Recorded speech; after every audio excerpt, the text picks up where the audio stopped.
AskReddit by Truegg 5685. Which celebrity went on the fastest, hardest and most destructive downward spiral from their peak? IDK if anyone said this but Shane Dawson? That pedo creep is unfortunately still around and has a very loyal following of pedophile supporters. Aaron Hernandez. Played tight end for the New England Patriots. Fresh off a new contract. Killed his friend. Found guilty, then took his own life during the appeal.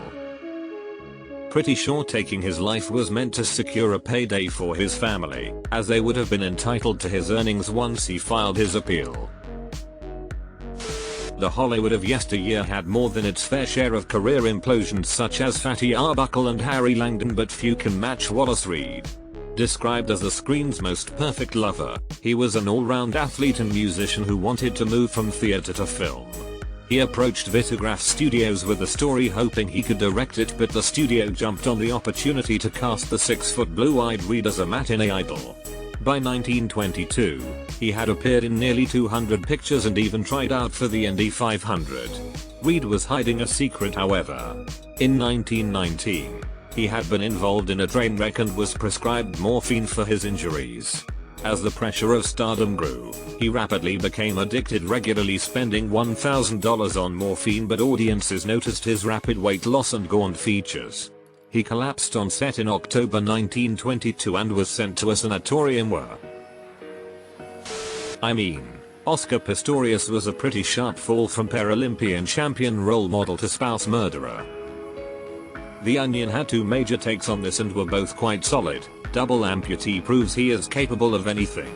https://www.theonion.com/double-amputee-proves-he-is-capable-of-1819591063 closed bracket double quote and report. World now down to 5 stories that are inspirational. https://www.theonion.com/report-world-now-to-5-stories-that-18195745665 closed bracket double quote. Chris Benoit. World famous and beloved wrestler who committed a double homicide, son and wife, suicide. Didn't they find out he had brain damage similar to CTE? John Belushi. In a brief period in the 1970s starred as SNL, Animal House and the Blues Brothers, but died in 1982 from a heroin overdose. Jared Fogle, the subway guy. The things discovered about him are quite disturbing. Prison is an appropriate place for him. If I remember correctly, the person who got the authorities involved was some woman working on set who Jared just casually revealed his predilections to. It's like he thought his subway fame would shield him from the law. Jan Michael Vincent of Airwolf fame. His alcohol and drug abuse ruined a promising career and turned him into walking mummy towards the end. Edit all the "whoa, this guy was real" comments made me feel really old. And now, no sector can have more than 3 Jan Michael Vincents. Chris Brown. In an alternate universe where there are consequences for your actions, my best advice to anyone dating online is that if their top artists include Chris Brown, then that's a red fucking flag right there. Chris Benoit. I may not be a wrestling fan anymore, but damn what a tragedy. No one can truly comprehend how wild that night was. They were doing a live tribute show the same time the news came out that he committed the double murder suicide. TJ Miller. Called a bomb threat on a train he was on when he was rejected by someone he was trying to flirt with. I remember when he had a meltdown on Twitter over people's reactions to the Emoji Movie.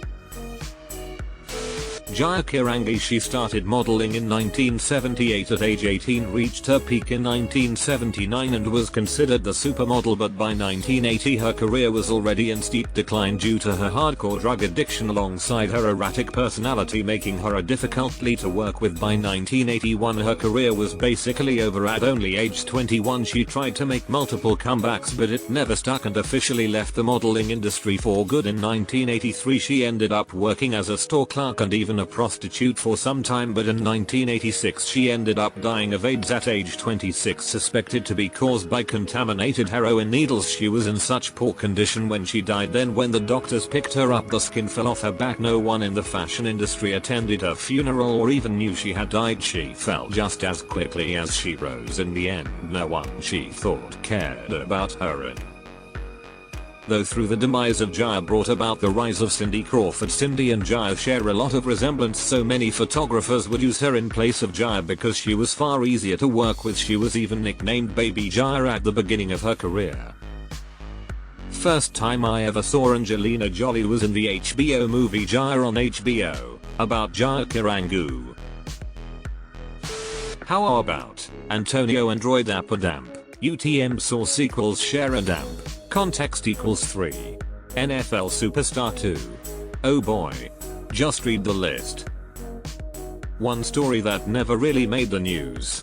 Brown was supposed to show up to Children's Hospital in Pittsburgh to play the new Madden with a bunch of patients. They had a bunch of TVs and game consoles set up so he could spend the afternoon spending time with the kids. He showed up hours late because he was working out at the gym.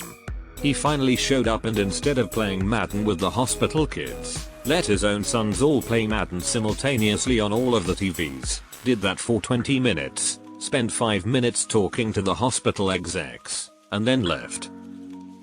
No one got a picture, no one got a handshake, no one got to play Madden but him and his sons. The guy stood up a bunch of little kids, some of which were terminally ill. How damaged must you be for you to do that? Mason Greenwood went from being effectively the top young prospect at Man United to never touching a professional football field again. Fuck him.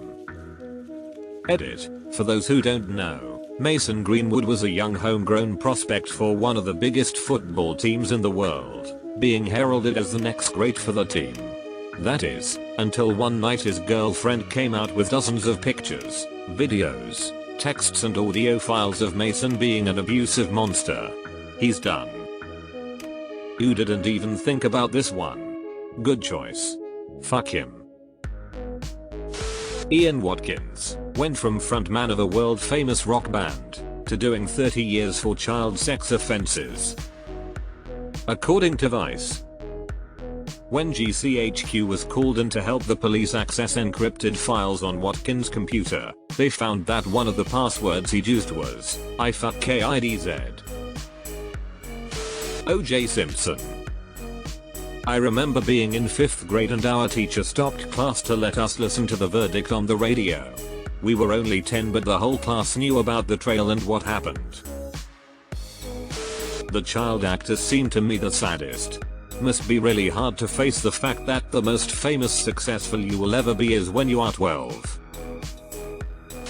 Mark Salling. The guy who played Puck in Glee. Maybe not the biggest star, but he was a fan favorite on a huge show. Got caught with child pornography, pleaded guilty, then hung himself. That's a pretty hard downward spiral. His crimes even retroactively ruined his character on Glee. They made a lot of jokes about Puck being creepy which aged well. Armie Hammer. And apparently Ezra Miller is just batshit. Ezra Miller has me thinking we need to talk about Kevin Was a documentary. John Wilkes Booth. This has got to be the top. No other actor has fallen so much after they literally killed the president and became the most wanted man in the country. I think of Chris Farley. His SNL career started in '92. His real break came with Tommy Boy in 1994. Dead by 98 at 33 years old. Horribly addicted to drugs, alcohol, food, and other impulse related stuff probably. Probably gained 100 pounds in his 6-year run. OD'd on a speedball, as everyone seems to. Everybody of that era claims he was the funniest guy they've ever known. And most of them talk about being frustrated both by his lack of any self-worth, despite how beloved he was, and a feeling of inevitability about his early demise. Obviously Chris wasn't destructive like some of the other scumbags mentioned on this thing. He was simply self-destructive. People like to compare him to John Belushi. They had pretty much the same self-destructive trajectories, both fat dudes, both highly energetic performers. But as people I think they were very different. I think he's more calm. My dad saw Chris in a casino down in Las Vegas one night and they spent the whole night gambling and drinking together into the morning, then went to a cafe and got breakfast. Said it was one of his most enjoyable trips he's ever had to do for work and was super sad when he heard Chris had passed away. Ezra Miller is doing a speedrun on this ATM. Every Ezra Miller headline is just a Mad Lib at this point. Ezra Miller commits felony in random location while talking about whatever. Do just write something. Alison Mack https://en.wikipedia.org/wiki/Alison_Mac?w_profs1. Oh yeah, the other day I was talking to a friend about Smallville for whatever reason. We googled her to find out why we really hadn't seen her around, and oh boy. For those who don't know, she was part of a sex slave cult. Also fun fact, a bunch of Mexican politicians were also involved in that same cult. Kevin Spacey getting revealed to be a predator, using his sexuality as an excuse, getting fired from his projects and then posting an insane supervillain level YouTube video as Frank Underwood, basically blaming the viewers for being complicit. What in the name of Kevin Spacey's self-made Christmas Eve video message to try to get back on House of Cards is going on here, Sean?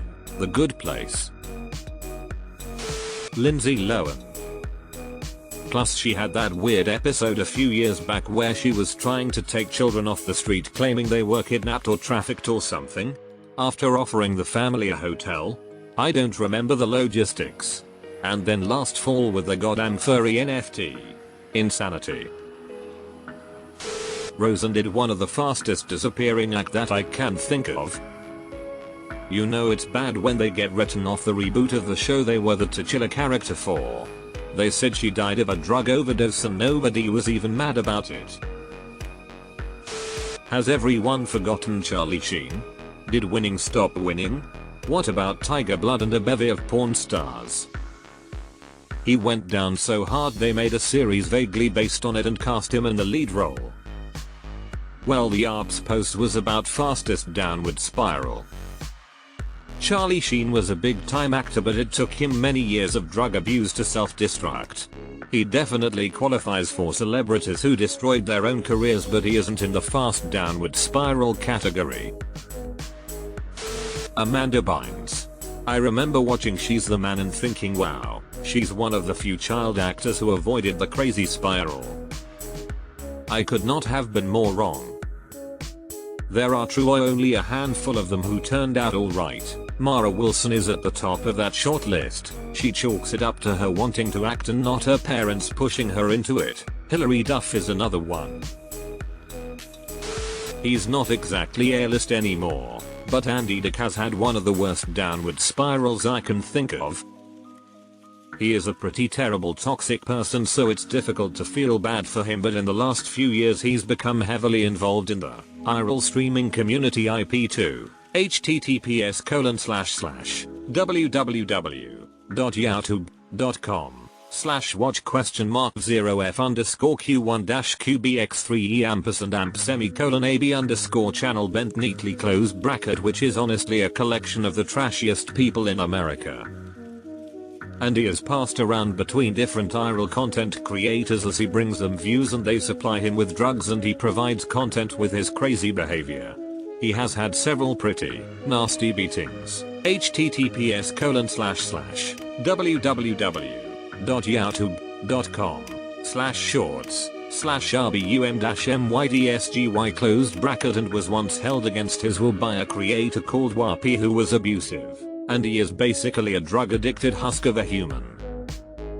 I felt like I needed a shower after watching some of the videos. That whole lifestyle is my idea of hell. But Andy recently was caught on stream sexually assaulting one of the IRL streamers, so it's basically impossible to feel sorry for him. One thing I've learned is that anytime Andy Dick is mentioned, every Redditor that lives within 50 miles of LA will soon chime in with a personal anecdote of meeting him and how he was an unbearable asshole.